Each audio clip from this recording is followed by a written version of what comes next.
Hello दोस्तों, स्वागत है आपका नए वीडियो में नए टॉपिक के साथ। आज का टॉपिक है सीमेंट।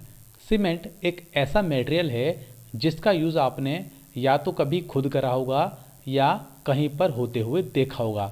जैसे कि कभी अगर आपने अपना घर बनाया होगा तो वहाँ पर आपने सीमेंट का यूज़ करा होगा, और अगर आपने घर नहीं भी बनाया लेकिन अगर आपने कहीं पर कोई भी कंस्ट्रक्शन वर्क चलते हुए देखा होगा तो वहाँ पर भी आपको सीमेंट का यूज़ मिला होगा।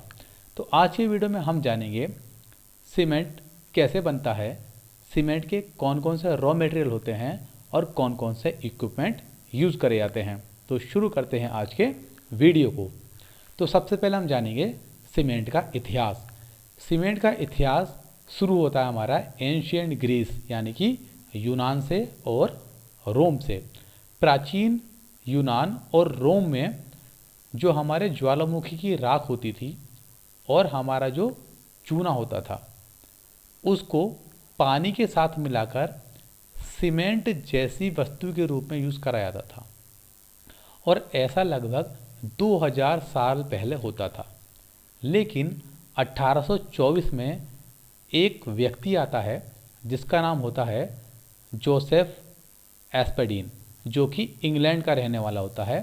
उसने 1824 में लाइमस्टोन और क्ले को मिलाकर एक सिंथेटिक मिक्सचर बनाया जिसको उसने नाम दिया सीमेंट का, और इसका उसने पेटेंट कराया 1824 में। जो सबसे पहले सीमेंट बना था उसको हम कहते हैं पोर्टलैंड सीमेंट। अब ये पोर्टलैंड शब्द कहाँ से आया? पोर्टलैंड इंग्लैंड में एक जगह का नाम है जहाँ पर ये व्यक्ति रहता था, और उसी जगह के नाम पर इसको पोर्टलैंड सीमेंट कहा जाता है। अब हम जानेंगे सीमेंट में कौन कौन से रॉ मटेरियल यूज़ होते हैं। तो पहला रॉ मटेरियल यूज़ होता है हमारा लाइमस्टोन यानी कि चूना पत्थर। ये एक सेडिमेंट्री रॉक है जिसके अंदर कैल्शियम कार्बोनेट होता है। सेकंड है हमारा लेटेराइट। लेटेराइट मिट्टी और चट्टान दोनों ही रूप में पाया जाता है, और इसके अंदर आयरन और एल्यूमिनियम होता है।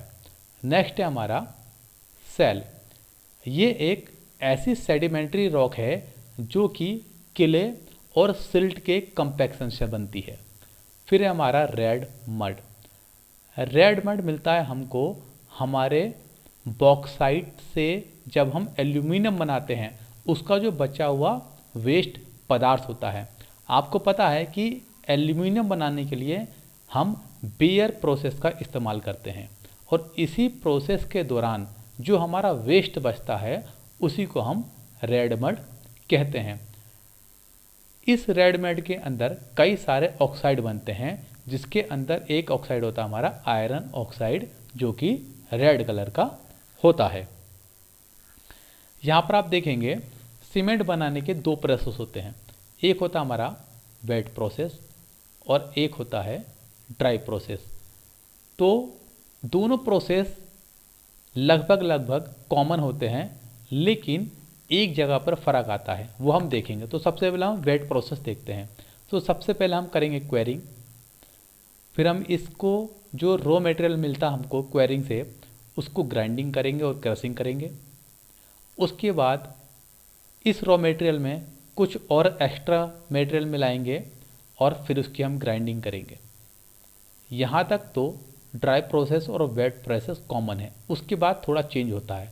वाटर प्रोसेस में क्या होता है, पानी मिलाया जाता है और एक स्लरी बना ली जाती है, और ये स्लरी जाती है रोटरी क्लीन में।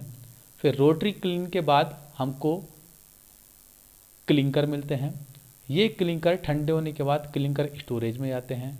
फिर क्लिंकर की ग्राइंडिंग होती है, और उसी के साथ में जिप्सम और फ्लाई ऐश मिलाया जाता है, और ये जिप्सम और फ्लाई ऐश मिलने के बाद हमारा सीमेंट बन जाता है, और यहाँ पर पैकेजिंग होकर डिस्पैच हो जाता है। अब ड्राई प्रोसेस की बात करें तो इसके बाद हमारा जो रॉ मटेरियल है वो ड्राई मिक्स होता है, वो भी कंप्रेस एयर की मदद से। उसके बाद इसकी प्री हीटिंग होती है। प्री हीटिंग के बाद ये रोटरी क्लीन में जाता है। रोटरी क्लीन के बाद ये क्लिंकर में जाता है। वहाँ से ठंडा होने के बाद क्लिंकर स्टोरेज में जाता है। क्लिंकर स्टोरेज के बाद ये क्लिंकर ग्राइंडिंग में जाता है, जहाँ पर जिप्सम और फ्लाई ऐश मिलाए जाते हैं और फिर इसकी सीमेंट बनने के बाद पैकेजिंग होती है और डिस्पैच हो जाता है। इन सभी प्रोसेस को हम आगे डिटेल में विद डायग्राम समझेंगे। तो सबसे पहले हम समझेंगे क्वेरिंग होती क्या है। क्वेरिंग एक ऐसी प्रोसेस है जिसकी मदद से ज़मीन के अंदर से हम चट्टानें, रेत, ग्रेवल या कोई भी खनिज पदार्थ बाहर निकालते हैं। सीमेंट में यूज़ होने वाले जो भी रॉ मटेरियल होते हैं जैसे कि लाइमस्टोन और स्लेट, ये हार्ड रॉक होते हैं। तो इन हार्ड रॉक को ज़मीन से निकालने के लिए हमको ब्लास्टिंग की ज़रूरत होती है, जैसे कि यहाँ पर आप देख सकते हैं ये ब्लास्टिंग हो रही है। और कुछ ऐसे हमारी सॉफ्ट रॉक्स हैं जैसे कि चॉक एंड क्ले, इसको हम एक्सकेवेटर मशीन के द्वारा ज़मीन से बाहर निकाल सकते हैं। तो क्वेरिंग क्या है ये आप समझ गए होंगे। फिर नेक्स्ट हमारा लाइमस्टोन क्रशिंग। जो भी हमारा रॉ मटेरियल है वो है हमारा मेनली लाइमस्टोन। इसके बाद जो हमारा लाइमस्टोन क्वेरिंग से निकला वो जाता है हमारा बॉल मिल में या इम्पैक्ट क्रशर में। वहाँ पर ये जो मशीन्स हैं लाइमस्टोन को 20 mm साइज में कन्वर्ट कर देती हैं। और इम्पैक्ट क्रशर इस तरीके से दिखता है और बॉल मिल इस तरीके से दिखती है। इम्पैक्ट क्रशर के अंदर छोटे छोटे हैमर्स होते हैं जो कि लाइमस्टोन को क्रश करते हैं, और बॉल मिल में छोटी छोटी स्टील की ग्राइंडिंग बॉल्स होती हैं जो कि लाइमस्टोन को क्रश करती हैं। इसके बाद ये जो क्रशिंग किया हुआ लाइमस्टोन है वो स्टैकिंग यार्ड में जाता है, जहाँ पर एक रिक्लेमर हैरो लगा होता है। ये जो येलो कलर का है ये रिक्लेमर हैरो है, और ये इस तरीके से स्टैकिंग यार्ड में पड़े हुए लाइमस्टोन को उल्टा पुल्टा करता रहता है, जिससे हमारा लाइमस्टोन होमोजेनाइजेशन की तरफ बढ़ता है, या ये कहें ये होमोजेनाइज हो जाता है। इस स्टैक यार्ड का जो कैपेसिटी है वो 10,000 मीट्रिक टन तक हो सकती है।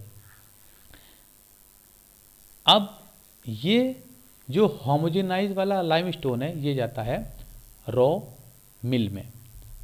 स्टैकिंग यार्ड से लाइमस्टोन गया रॉ मिल में, और लेटेराइट यार्ड से लेटेराइट गया हमारा रॉ मिल में। अब जो भी हमारी रॉ मिलिंग है वो ये है, और ये जो दोनों पदार्थ है लाइमस्टोन और लेटेराइट, ये पहले हॉपर में जाते हैं, यहाँ पर मिक्स होते हैं, उसके बाद इस वर्टिकल रोलर मिल में जाते हैं जहाँ पर ये ग्राइंड करे जाते हैं। ग्राइंड होने के बाद ये जाते हैं ब्लेंडिंग के लिए, और ये हमारा है साइलो जहाँ पर इनकी ब्लेंडिंग होगी। ब्लेंडिंग करने के लिए साइलो के नीचे कंप्रेस एयर का फ्लो कराया जाता है, जिससे पूरा जो मिक्सचर है वो होमोजेनाइज हो जाता है। फिर ये हमारा रॉ मिक्स जाता है प्री हीटिंग के लिए प्री हीटर साइक्लोन में। ये जो है हमारे प्री हीटर साइक्लोन है, जहाँ पर टेम्परेचर 350 से लेकर 850 डिग्री सेंटीग्रेड तक होता है। प्री हीटर का यूज़ करा जाता है जो हमारा रॉ मिक्स है उसके अंदर से कार्बन डाइऑक्साइड निकालने के लिए और पानी को निकालने के लिए, ताकि जो हमारा रॉ मिक्स है वो पूरी तरीके से ड्राई होने के बाद ही हमारे किल्न में जाए, और ये है हमारी किल्न। इसके बाद जो हमारी किल्न है वहाँ पर होती है पायरो प्रोसेसिंग। अब पायरो प्रोसेसिंग है क्या? पायरो प्रोसेसिंग सीमेंट मैन्युफैक्चरिंग में एक बहुत ही इम्पोर्टेंट रोल प्ले करती है। इस प्रोसेस में जो भी हमारा मटेरियल है वो हाई टेम्परेचर के कांटेक्ट में आता है, जिसके कारण उसमें केमिकल और फिजिकल चेंजेस होते हैं। पायरो प्रोसेसिंग करने के लिए हमको एक रोटरी किल्न या ये कहें घूमती भट्टी की आवश्यकता होती है, और सीमेंट इंडस्ट्रीज़ में ये जो किल्न होती है ये 200 मीटर तक लंबी हो सकती है और डायामीटर में 6 मीटर तक हो सकती है। ये बनी होती है स्टील की और ये सिलेंड्रिकल फॉर्म में होती है, और इसके अंदर जो जो लाइनिंग होती है वो रिफ्रैक्टरी मटेरियल की होती है, यानी कि ऐसा मटेरियल जो कि हीट को सह सके। ये किल्न अपनी एक्सिस पर धीरे धीरे रोटेट करती है और ये हमारी हॉरिजॉन्टल से कुछ डिग्री का एंगल पर इंक्लाइंड रहती है।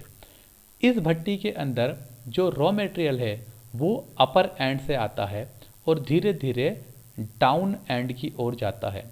इस भट्टी में जो आग जलती है वो डाउन एंड की ओर जलती है और इस आग को जलाने के लिए हम पल्वराइज कोयल, तेल या फिर नेचुरल गैस का यूज़ करते हैं। यहाँ पर आप देख सकते हैं ये है हमारी रोटरी भट्टी और इस एनिमेशन में आप आसानी से समझ सकते हैं ये हमारा प्री हीटर है जहाँ से रॉ मटेरियल आया। ये हमारी रोटरी किल्न है, ये इसका अपर एंड है, ये इसका लोअर एंड है। जो हमारा रॉ मटेरियल है वो अपर एंड से अंदर गया और धीरे धीरे लो एंड की ओर गया और लो एंड की ओर जाते जाते इसका टेम्परेचर और भी ज़्यादा बढ़ता जाता है। और यहाँ पर आप देखेंगे इस रॉ मटेरियल की फिजिकल और केमिकल प्रॉपर्टी चेंज हो गई है और इसके बाद यहाँ पर ये ठंडा हो गया है। अब भट्टी से निकलने के बाद क्या होता है वो हम आगे समझेंगे।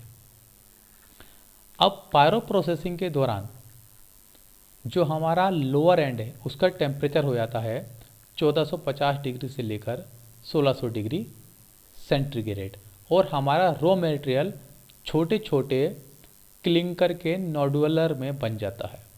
ये नोडुलर्स एक कूलर से पास होते हैं जिसके बाद इस नोडुलर का टेम्परेचर 70 डिग्री सेंटीग्रेड तक पहुंच जाता है और इसके बाद इस क्लिंकर को हम हैमर क्रशर या रोटरी क्रशर की मदद से 50 mm से कम साइज में क्रश कर लेते हैं और इसको हम स्टोर कर लेते हैं क्लिंकर साइलो में।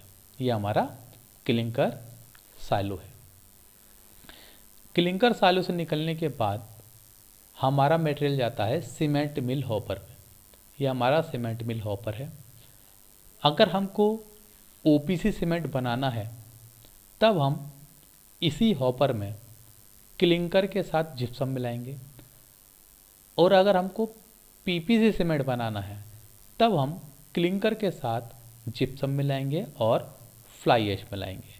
उसके बाद ये जो मिक्सचर जाएगा हमारा बॉल मिल में और बॉल मिल में ये सभी चीज़ें ग्राइंड हो जाएंगी एक फाइन पाउडर के रूप में। इसके बाद ये जाएगा हमारा सीमेंट स्टोरेज साइलो में, जो कि ये देख सकते हैं आप, ये हमारा सीमेंट स्टोरेज साइलो है। यहाँ से हमारे सीमेंट की पैकिंग होगी जो कि 50-50 केजी में होती है और अगर हमको बल्क में डिस्पैच करना है तो हम कंटेनर में भी सीमेंट को डिस्पैच कर सकते हैं। तो इस तरीके से हमारा सीमेंट बनता है और हमारे घरों तक पहुंचता है और हमारे कंस्ट्रक्शन साइट तक पहुंचता है।